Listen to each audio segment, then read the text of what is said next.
ರಾಜ್ಯದ ಸರ್ಕಾರದ ಜಂಘಾಬಲವೇ ನಡುಗಿಸಿದ ಪ್ರಕರಣ ಹನೂರು ಎನ್ಕೌಂಟರ್ ಪ್ರಕರಣ.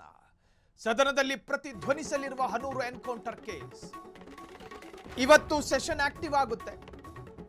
ರೂಲಿಂಗ್ ಪಾರ್ಟಿ, ಅಪೋಸಿಷನ್ ಪಾರ್ಟಿ ಎಲ್ಲರೂ ಕೂತ್ಕೊಂಡಿರುತ್ತಾರೆ. ಹನೂರು ಮ್ಯಾಟ್ರು ಕೂಡ ಚರ್ಚೆ ಆಗುತ್ತೆ. ಹನೂರು ಪ್ರಕರಣ, ಸರ್ಕಾರದ ವಿರುದ್ಧ ಪ್ರಯೋಗಕ್ಕೆ ವಿಪಕ್ಷಗಳ ಸಿದ್ಧತೆ, ಮೂವರನ್ನ ಎನ್ಕೌಂಟರ್ ಮಾಡಿರೋ ಅರಣ್ಯಾಧಿಕಾರಿಗಳು. ಇದೇ ವಿಚಾರ ಸದನದಲ್ಲಿ ಪ್ರಸ್ತಾಪ ಮಾಡಲಿರುವ ಬಿಜೆಪಿ ಜೆಡಿಎಸ್ ನಾಯಕರು, ಅರಣ್ಯಾಧಿಕಾರಿಗಳ ವಿರುದ್ಧ ಕ್ರಮಕ್ಕೆ ಒತ್ತಾಯಿಸಲಿರೋ ವಿಪಕ್ಷಗಳು, ಸರ್ವಪಕ್ಷದ ಸಚಿವ ಎಂಎಲ್ಎಗಳೇ ಈ ಘಟನೆಯ ವಿರುದ್ಧ ಆಕ್ರೋಶ. ಸದನ ಆರಂಭಕ್ಕೂ ಮುನ್ನವೇ ಮಾಹಿತಿ ಪಡೆಯಲಿರುವ ಸಿಎಂ ಡಿಕೆ ಶಿವಕುಮಾರ್, ಅರಣ್ಯ ಇಲಾಖೆ ಸಚಿವ ರಾಮಲಿಂಗಾರೆಡ್ಡಿ, ಗೃಹ ಸಚಿವ ಪ್ರಿಯಾಂಕ್ ಖರ್ಗೆ, ಅರಣ್ಯ ಇಲಾಖೆಯ ಹಿರಿಯ ಅಧಿಕಾರಿಗಳ ಜೊತೆ ಸಿಎಂ ಸಭೆಯನ್ನು ಮಾಡಲಿದ್ದಾರೆ. ಎನ್ಕೌಂಟರ್ ಬಗ್ಗೆ ಸದನಕ್ಕೆ ಸರಿಯಾದ ಮಾಹಿತಿ ನೀಡುವ ಬಗ್ಗೆ ಸಭೆ ಆಗುತ್ತೆ. ಈಗಾಗಲೇ ಮ್ಯಾಜಿಸ್ಟ್ರೇಟ್ ತನಿಖೆಗೆ ಆದೇಶ ಮಾಡಿರುವ ಸರ್ಕಾರ,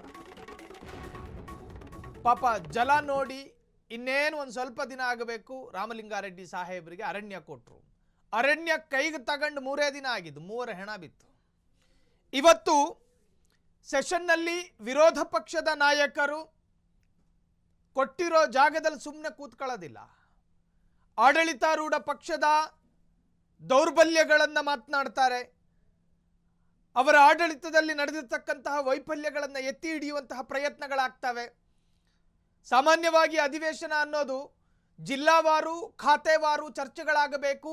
ಜನಪರ ರಾಜ್ಯದ ಅಭಿವೃದ್ಧಿಯ ವಿಚಾರ ಮತ್ತು ಜಿಲ್ಲೆಗಳ ಅಭಿವೃದ್ಧಿಯ ವಿಚಾರ ಚರ್ಚೆಯಾಗಬೇಕು. ಆದರೆ ಕರ್ನಾಟಕದ ಇತಿಹಾಸದಲ್ಲಿ ಒಮ್ಮೆಯೂ ಕೂಡ ಆ ತರಹದ್ದೊಂದು ಅರ್ಥಪೂರ್ಣ ಸೆಷನ್ನು ಆಗಿರೋದು ಅಪರೂಪ. ಆಗೋದೇನು? ಪರಸ್ಪರ ಕೆಸರೆರಚಾಟ, ಪರಸ್ಪರ ದೋಷಾರೋಪ.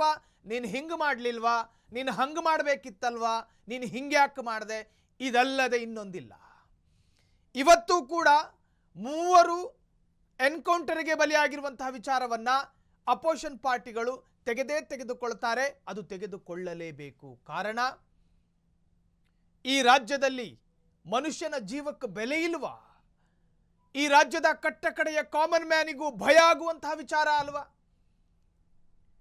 ಮನೆಯಲ್ಲಿ ಶೌಚಾಲಯ ಇಲ್ಲದ ಕಾರಣಕ್ಕೆ, ನಮ್ಮೂರಿನ ಅರಣ್ಯ ಅನ್ನೋ ಕಾರಣಕ್ಕೋಸ್ಕರ ತನ್ನ ದೇಹ ಬಾಧೆ ತೀರಿಸಿಕೊಳ್ಳೋದಕ್ಕೆ ಹೋದವನಿಗೂ ನಾಳೆ ದಿನ ಇವರು ಎನ್ಕೌಂಟರ್ ಮಾಡೋದಿಲ್ಲ ಅಂತ ಏನು ಗ್ಯಾರಂಟಿ? ಸೊ ಹಾಗಾಗಿ ಮನುಷ್ಯನಲ್ಲಿ ಭಯ ಉಟ್ಕೊಂಡಿದೆ. ಆ ಭಯವನ್ನು ತೆಗೆದುಹಾಕಿ ಇವತ್ತು ಅಧಿವೇಶನದಲ್ಲಿ ಈ ಚರ್ಚೆ ಸುದೀರ್ಘವಾಗಿರಲಿ. ಸರ್ಕಾರ ಇದಕ್ಕೊಂದು ಸರಿಯಾದ ಕ್ರಮವನ್ನು ಕೈಗೊಳ್ಳಲಿ.